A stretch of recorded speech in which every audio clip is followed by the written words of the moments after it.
Hey, and welcome back to the AJN Anime Celebration. We are on the road with this, talking all things Naruto. And today, we're getting into something I did not expect this show to hit me with.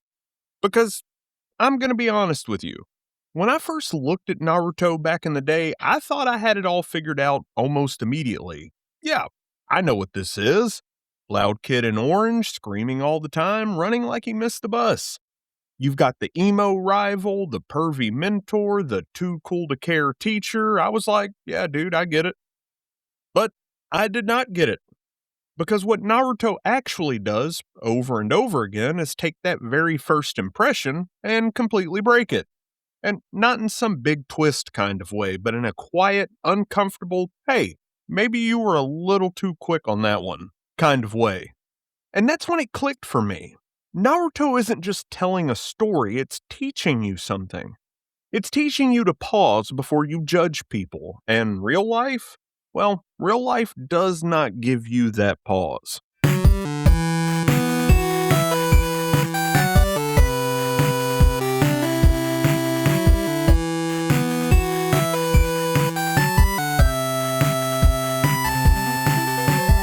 Hey, and welcome to, or welcome back to, the Average Joe Nerdcast. I'm Nate, your resident Average Joe, your friendly neighborhood overthinker, and the guy who spent years thinking Naruto was just loud nonsense. Only to realize much later on it was out here doing emotional damage and life lessons at the same exact time. Now, if you're new around here, this is a show where we talk nerd culture and the way we actually experience it. Not just what happens, but what sticks and what changes how you think. And if you've been here already, then you already know we don't do surface level takes. Because today, we're talking about something very specific.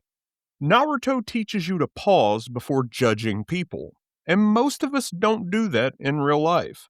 And once you see that, it's kind of hard not to. So let's start with the easiest example. Gaara. First time you see Gaara, be honest. You're not like, yes, a misunderstood individual. No, you're like, yeah, this dude is a problem. He's quiet in a weird way. He's intense. He's talking about himself like he's the only thing that matters. And then when things pop off, he's not just aggressive, he's unhinged. So your brain does what it always does. Okay, got it. Bad guy. Lock it in. And Naruto goes, hey, buddy, you sure about that? Because later you find out this kid grew up completely isolated, feared, used, had someone try to kill him as a child, and not just someone, his own uncle on the orders of his dad. And suddenly it's like, oh no, this is not random. This is what happens when someone grows up without connection. And here's the key, Naruto forces you to sit in that realization. It doesn't rush past it. It makes you go, okay, I judged that way too fast. And real life? Well, real life does not make you do that. Real life lets you go, yeah, that dude's crazy, and keep it on moving. Same thing with Jiraiya. Very first impression, yeah, this dude is a menace to all women. Pervy, weird, constantly doing too much. You're like, why is this man like this? And again, very easy label, comic relief. But then the show slows you down. You start seeing this dude is carrying loss. He's watched students die. He's lived through war. He's failed people he cared about. And that goofy, over the top behavior, that's not just personality, that's a coping mechanism.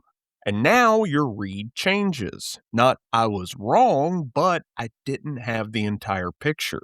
And this is where I gotta roast myself because I did this exact thing with the entire show. I looked at Naruto and went, yeah, I know what this is. Meanwhile, I was watching Cowboy Bebop acting like, yes, now this is real storytelling. And don't get me wrong, Cowboy Bebop is phenomenal. But Naruto was over there like, hey man, maybe you should learn how to understand people. And I'm like, yeah, but does he have a tragic jazz soundtrack though? Turns out Naruto was doing something way more useful. It was training people to slow down and not jump to conclusions. Because Naruto forces you to pause. Real life doesn't. And the problem is, in real life, we don't just make quick judgments. We stick to them, even when something doesn't quite line up. And Naruto shows you this in a way that's honestly kind of brutal, through Sasuke Uchiha. Because Sasuke is one of the easiest characters to misread. Your very first impression? Yeah, he's just emo. Quiet, closed off, always looking like he's 2 seconds away from walking out of the room. You've got people watching like, bro, just talk to somebody. Very easy label. Edgy. But Naruto doesn't let you stay there, because the show keeps pulling you deeper into why Sasuke is the way he is. Not just what he does, but what built him. This is a kid who watched his entire family get slaughtered by his own brother. And then, instead of being allowed to process all of that, he's put right back into a system that says, cool, now go train. No therapy, no real support, no time to actually deal with what happened. Just, here's your trauma. Good luck, kiddo. And what does Sasuke do? He builds an identity around it. Not because he wants to, but because he has to. Because if Sasuke actually sat with what happened, if he actually felt all of it, he probably wouldn't function. So instead, he simplifies it. I need power, I need revenge, that's it. Everything else, cut off. And now go back to that first read, emo. That's what I mean when I say surface level doesn't cut it. Because yeah, from the outside, that's what it looks like. But underneath, that's a survival strategy. And Naruto forces you to pause there. It doesn't let you stay in, yeah, he's just like that. It makes you go, hey, wait a minute, hold on. And real life lets you stay at, that dude's just an asshole, and keep it moving. And here's where it gets even more real, because Sasuke doesn't just get misread by the audience, he gets misread by the people around him, almost constantly. Naruto chases him, the village labels him, everyone reacts to what he's doing without fully understanding what's driving it. And this is where we come in, because we do the exact same thing. You meet someone who's closed off. Yeah, they're cold. Somebody who doesn't open up. They think they're better than everyone else. Someone who's distant. They just don't care. But what if it's not just that? What if it's, I've been through something I haven't dealt with yet? Now, that hits different. Same behavior, different understanding. And this is where doubling down tends to happen. Because even when we start to see cracks in that first judgment, we don't always adjust. We just reinforce it. I mean, have you ever caught yourself doing that? Like something doesn't fully add up. But instead of going, okay, maybe I missed something, you instead go, nah, I'm probably right. And now you start collecting evidence. Oh, see, they did it again. Yeah, that confirms it. Confirms what? You made up the theory. And this is where Naruto gets really, really smart, because it doesn't just show you misjudgment. It shows you the consequences of never correcting it. Look at Kakashi Hatake. First impression? Yeah, this dude's just cool. Laid back, unbothered, always late, reading his little book like nothing matters. You're like, man, I wish I was that chill. But again, Naruto doesn't let you stay there. Because the more you learn about Kakashi, the more that cool starts to look like something else entirely. This is someone who lost his dad, his teammates, his mentor, over and over again. And instead of breaking outward, he shuts down inward. He becomes distant, controlled, detached. That's not just cool. That's someone who's learned the hard way that getting close to people can cost you everything. So now, go back to that first read. Cool. Again, not necessarily wrong, just incomplete. Because Naruto forces you to pause. It makes you sit in that second layer. In real life, Real life lets you stay at, yeah, that's just how they are. And this is why doubling down is so dangerous, because once you lock someone into that first version of them, then you stop seeing anything else. Every single thing they do gets filtered through that label. And now you're not interacting with them. You're interacting with your own idea of them. And that's where most misunderstandings come from. Not bad intentions, but bad reads. And once you start catching that, once you start seeing past the surface, you start noticing something else. Something that kind of changes how you see people completely. Because now you're not just seeing personalities, you're seeing patterns. And that may sound small, but it changes everything because personality says this is just who they are. But pattern says this is how they respond. And those are two completely different ways of looking at people because one is fixed while the other has a reason. And Naruto keeps forcing you into that second one over and over and over again. Let's go back to Gaara for a second, because Gaara is the cleanest example of this in the entire show. First impression? Yeah, this dude is insane. No emotion, talking about himself like he's the only thing that matters, snapping on people instantaneously. Everything about him screams, stay away. That's personality, right? That's the read. But Naruto doesn't let you stay there, because the more time you spend with Gaara, the more that starts to shift. You start to realize he was never born like that. He was shaped like that. By isolation, by fear, by being treated like something dangerous, before he even understood what that meant. So now instead of he's insane, it becomes this is what happens when someone grows up completely alone. Same behavior, different understanding. Because Naruto forces you to pause. It doesn't let you just label him and move on. And real life lets you do that all day long. You've met people like this. Maybe not to that extreme, but you've seen it. Someone snaps too fast. Someone overreacts. Someone's always defensive. And the easy read is, yeah, they're just like that. But what if they're not? What if that's just a pattern? What if that's just a response? What if that's someone who's used to being on edge? Someone who expects things to go wrong? Someone who's learned, if I don't react first, I'm going to get hurt. Now, the same behavior feels completely different.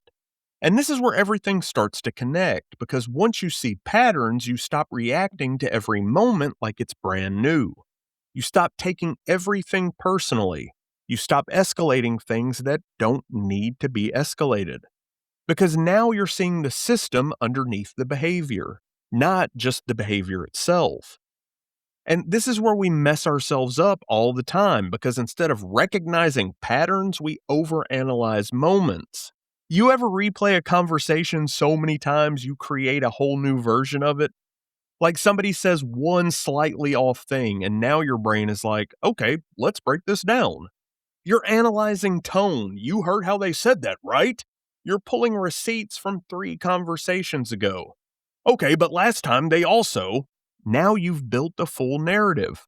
They've always been like this. Meanwhile, that person forgot the entire conversation even happened.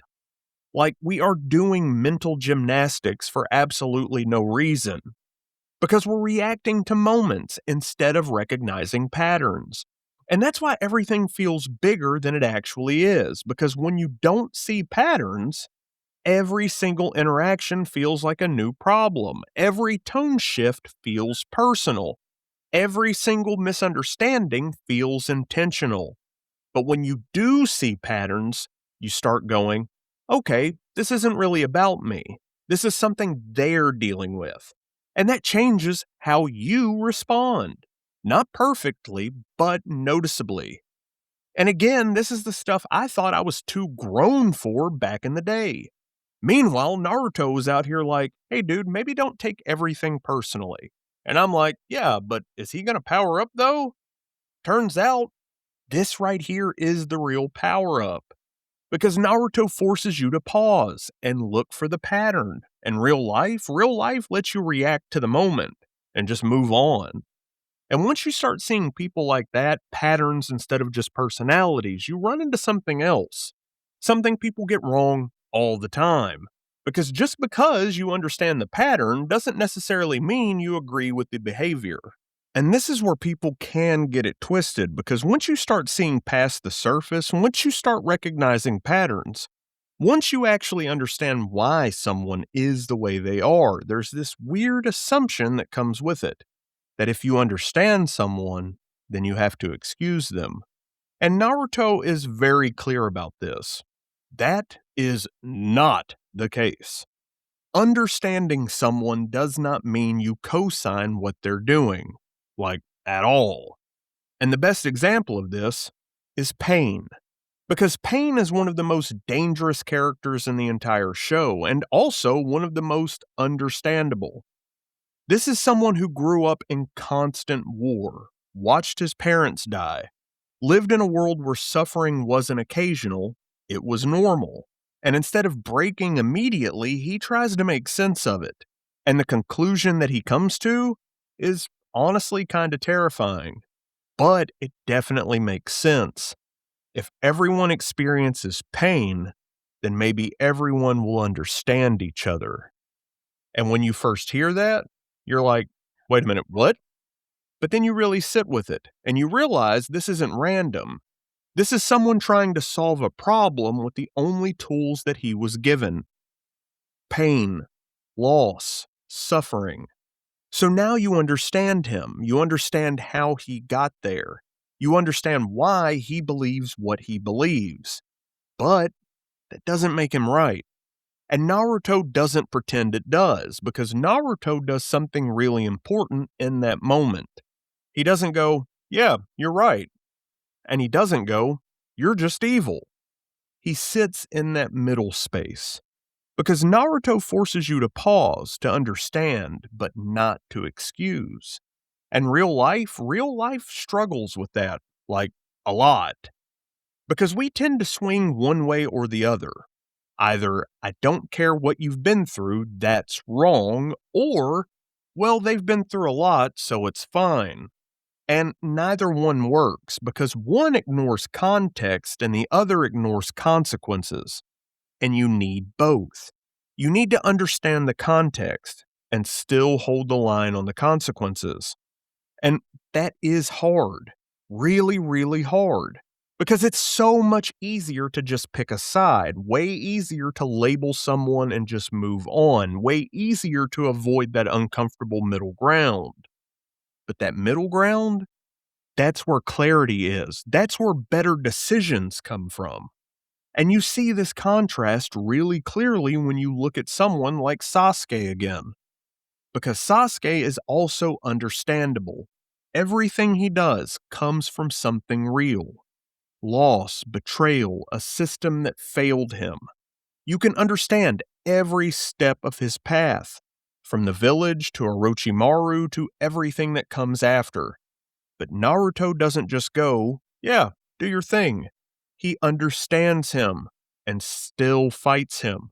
And that's the difference. That's the line. I see you. I understand you.